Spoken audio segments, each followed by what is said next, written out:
विषय गणित, कक्षा पंचम, पाठ 10, 10वां और 16वां भाग। बच्चों, आपने पाठ 4 हिस्से व पूरे में 1/2, 1/3, 1/4 व 1/10 के बारे में पढ़ा व सुना है। आज हम इस पाठ 10वां और 16वां भाग में सीखेंगे कि 10वें और 100वें भाग को किस प्रकार पढ़ा व लिखा जाता है।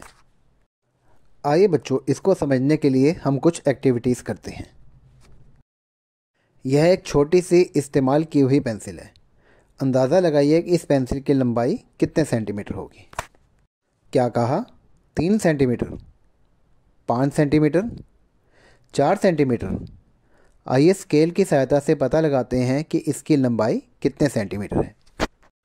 आइए अब हम स्केल की सहायता से पेंसिल की लंबाई को नापते हैं।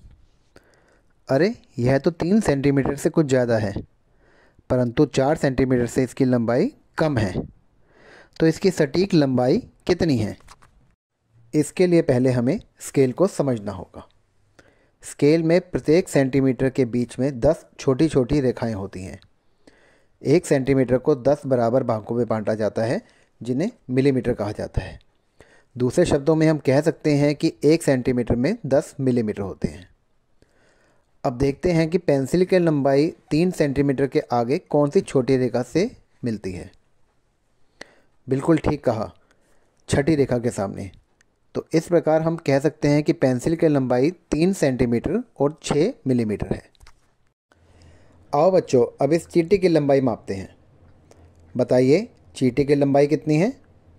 क्या कहा? 1 सेंटीमीटर और 7 मिलीमीटर? नहीं, ध्यान से देखिए। क्या पेंसिल की तरह चींटी की लंबाई स्केल पर 0 से मापनी शुरू हुई है? नहीं ना। चींटी की लंबाई तो 1 सेंटीमीटर वाले निशान से मापनी शुरू की गई है।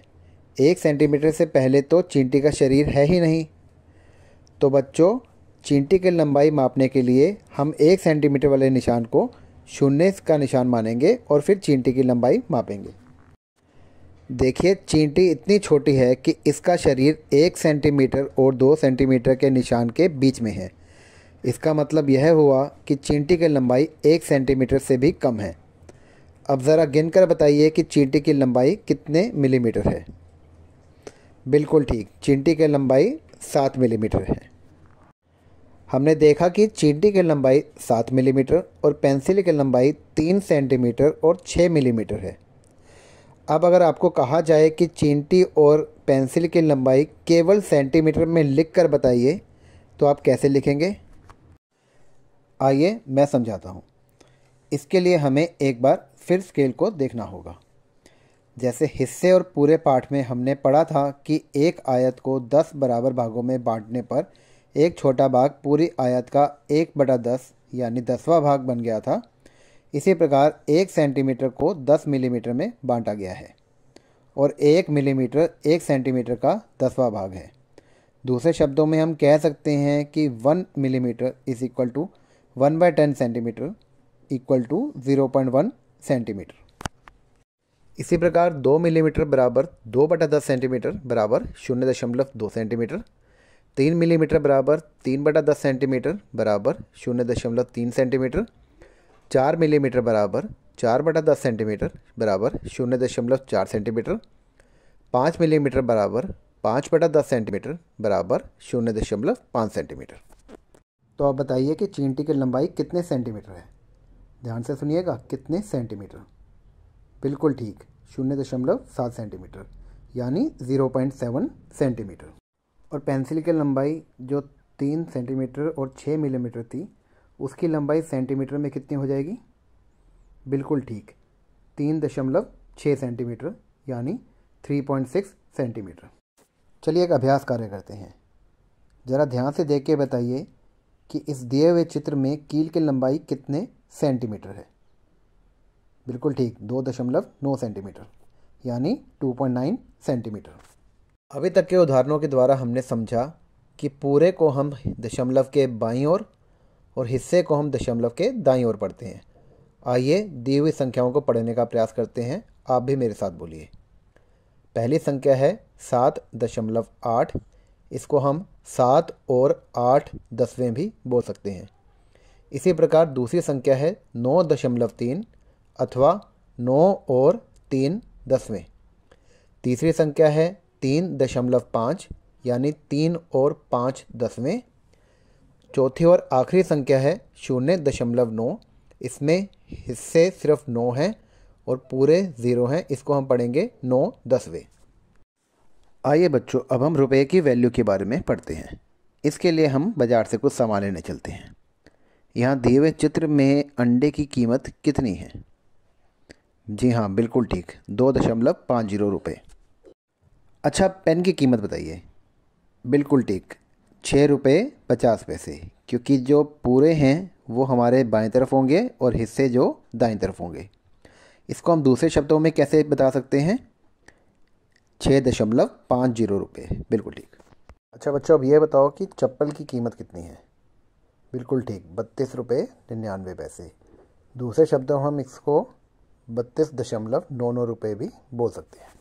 99 पैसे के बाद आते हैं 100 पैसे। 100 पैसे 1 रुपये के बराबर होते हैं। दूसरे शब्दों में हम कह सकते हैं कि 1 रुपया बराबर 100 पैसे। और 1 पैसा 1 रुपये का 100वां भाग होता है, तो इसको हम कह सकते हैं कि 1 पैसा बराबर 1/100 रुपये। दूसरे शब्दों में हम लिख सकते हैं कि 1 पैसा बराबर 0.01 रुपये। इसी प्रकार 2 पैसे 1 रुपये के 2/100वें हिस्से के बराबर होते हैं, इसलिए इसे 2/100 रुपये या 0.02 रुपये पड़ा हुआ लिखा जाता है। ठीक इसी प्रकार 10 पैसे 1 रुपये के 10/100वें हिस्से के बराबर होते हैं, इसलिए इसे 10/100 रुपये या 0.10 रुपये पड़ा हुआ लिखा जाता है। 25 पैसे 1 रुपये के 25/100वें भाग के बराबर होते हैं, इसलिए इसे 25/100 या 0.25 रुपये पड़ा हुआ लिखा जाता है।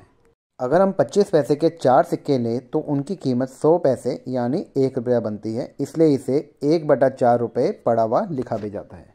50 पैसे 1 रुपये के 50/100वें भाग के बराबर होते हैं, इसलिए इसे 50/100 या 0.50 रुपये भी लिखा जाता है। साथ ही 50 पैसे के 2 सिक्के मिलकर 1 रुपया यानी 100 पैसे बनाते हैं, इसलिए इसे 1/2 या 0.50 रुपये भी लिखा जाता है। ठीक इसी प्रकार 75 पैसे 1 रुपये के 75/100वें भाग के बराबर होते हैं, इसलिए इसे 75/100 या 0.75 रुपये पड़ा हुआ लिखा जाता है। साथ ही हम देखेंगे कि 75 पैसे में 25 पैसे के 3 सिक्के होते हैं और 1 रुपये में 25 पैसे के 4 सिक्के होते हैं, इसीलिए 75 पैसे को 3/4 रुपये भी लिखा जाता है। इसी प्रकार 99 पैसे 1 रुपये का 99वां भाग होता है, इसे 99/100 या दूसरे शब्दों में 0.99 रुपये कहा जाता है। ध्यान देंगे कि हम 0.99 रुपये कह रहे हैं और 0.99 रुपये नहीं बोलेंगे। आइए जो पढ़ा उसका रिवीजन करते हैं। माचिस की कितनी डिब्बियाँ 2.50 रुपये में खरीदी जा सकती हैं? चित्र में एक माचिस की डिब्बी की कीमत देखिए, 0.50 रुपये यानी 50 पैसे। अब देखते हैं कि 1 रुपये में कितनी माचिस की डिब्बियाँ आ जाती हैं। 50 पैसे के हिसाब से 1 रुपये में 2 माचिस की डिब्बियाँ आ जाती हैं। इस हिसाब से 2 रुपये में माचिस की 4 डिब्बियाँ आ जाती हैं। बाकी बचे 50 पैसे से एक और डिब्बी आ जाएगी, तो 2 + 2 + 1 यानी 2 रुपये 50 पैसे में माचिस की 5 डिब्बियाँ आ जाएंगी। बच्चों, आप अपने माता पिता के साथ बाज़ार में कपड़ा ख़रीदने तो गए होंगे। वहाँ पर दुकानदार कपड़ा किससे माप कर देता है? कुछ इस तरह का सामान होता है उसके पास। इसको मीटर रॉड या मीटर छड़ कहते हैं। इस रॉड पर 100 सेंटीमीटर तक का निशान बना होता है, जिससे दुकानदार 100 सेंटीमीटर तक का कपड़ा काट कर आपको दे सकता है। और अगर कपड़ा ज़्यादा चाहिए होगा तो दुकानदार उस रॉड को दोबारा इस्तेमाल करता है और 1 मीटर से कुछ अधिक यानी कुछ सेंटीमीटर या और मीटर ऐड कर सकता है। इस मीटर रॉड में 100 सेंटीमीटर होते हैं, तो हम कह सकते हैं कि 1 मीटर बराबर 100 सेंटीमीटर। 1 सेंटीमीटर 1 मीटर का 100वां हिस्सा होता है, इसलिए हम कह सकते हैं कि 1 सेंटीमीटर बराबर 1/100 मीटर, जिसको हम 0.01 मीटर भी लिख सकते हैं। आइए बच्चों, मीटर और सेंटीमीटर के कुछ सवालों का अभ्यास करते हैं। 5 मीटर 35 सेंटीमीटर को मीटर में कैसे लिखेंगे? जैसे कि हम जानते हैं कि दशमलव के दाईं ओर हम केवल हिस्से और दशमलव के बाईं ओर हम पूरे लिखते हैं। तो इस दी हुई संख्या में 5 मीटर पूरे की संख्या में आएगा, यानी दशमलव से पहले 5 आएगा और दशमलव के बाद 35 आएगा। तो इसको हम 5.35 मीटर लिखेंगे। चलिए एक और प्रश्न करते हैं। 97 सेंटीमीटर को मीटर में लिखिए।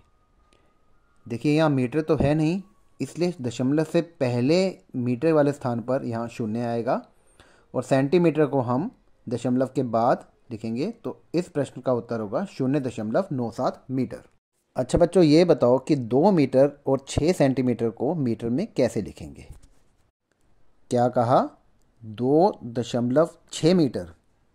नहीं, इसको लिखा जाएगा 2.06 मीटर। जैसे कि आपको पता है कि हम पूरे को दशमलव के बाएं ओर लिखते हैं, तो वहाँ पर तो हम 2 लिख देंगे, परंतु हिस्से को हम दशमलव के दाईं ओर लिखते हैं। यहाँ पे हिस्से तो 6 हैं, पर वो 6 मीटर का 100वां हिस्सा है, 10वां हिस्सा नहीं है।